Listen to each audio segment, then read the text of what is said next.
চলুন জেনে নিই ইবোলা ভাইরাস সম্পর্কে। This is the story of how my village survived Ebola. Bats brought the tiny Ebola germs, too small to see, so small, yet so dangerous. Without realizing, Grandfather rubbed a little blood in his eye. Ebola germs came into his body.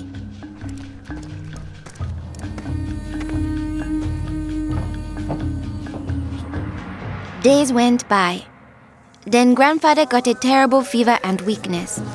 We thought it was malaria, but he was soon much worse.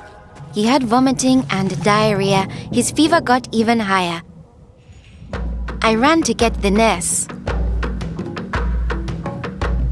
But Grandfather had already died. I was heartbroken. The nurse thought it might be Ebola, a disease caught from bush meat, but which spreads from person to person. Others in our region had already died of this new disease. Unless we understood the disease and followed their rules, it could spread further and kill many more people. She explained that Ebola was in the body fluids of someone who was sick or had died of Ebola.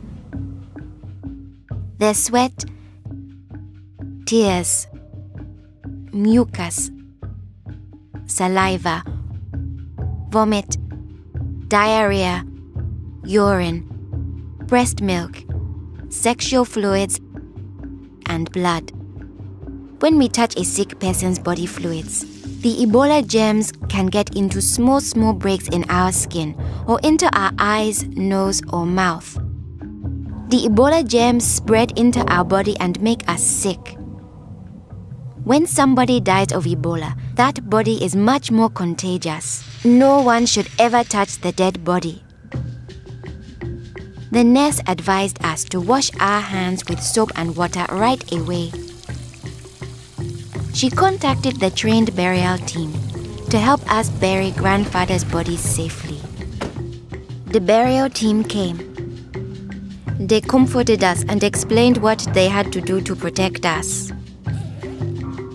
The team wore protective clothing that kept them safe from the dangerous germs.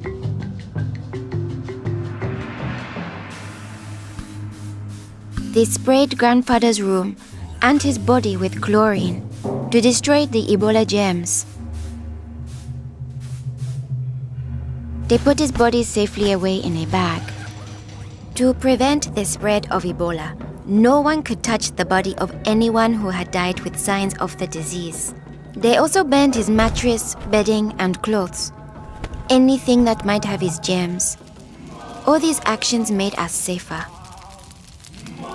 It was too great a risk to follow all our traditions, but we still honored Grandfather in the time of Ebola. Our chief gathered all the villagers together after Grandfather's death. He explained that it's natural for us to fear Ebola, but if we trust in our health workers and follow their rules, we could stop the disease. The nurse explained to us, when a person has symptoms such as fever, don't touch them. Get them to the treatment center right away. They will have the best chance of surviving and they won't spread Ebola. She advised us to wash our hands with soap and water many times a day. The whole village agreed to follow these rules. Since we all had close contact with Grandfather, we were at risk of getting Ebola. We had to stay home. A health worker visited us every day to see whether we had fever or signs of sickness. We would show signs within 21 days if we had Ebola.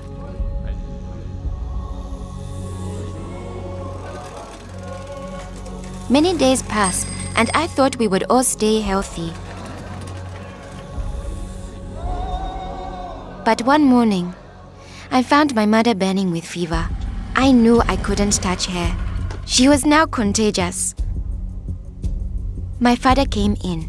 He told me he was taking my mother away to our uncle's house in the nearby village. He was afraid to take her to the treatment center, afraid he'd never see her again.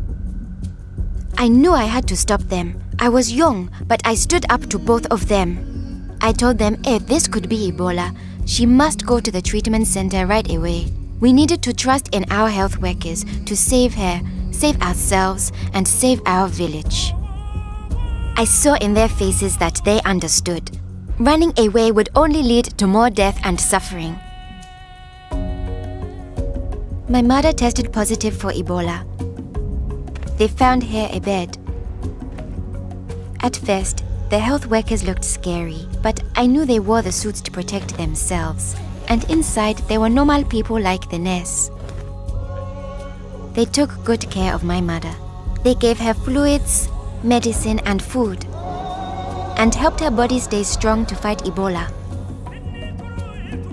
I missed my mother very much, but I could still talk to her on the phone.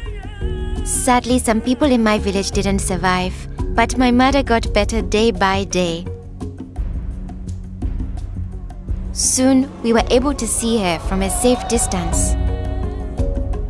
One day, the nurse announced that my mother would live. Now we were safe to hug and kiss her. It was a day to celebrate.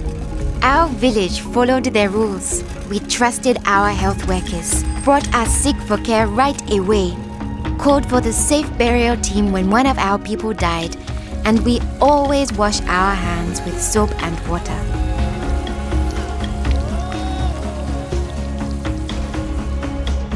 Our village survived Ebola. Yours can too.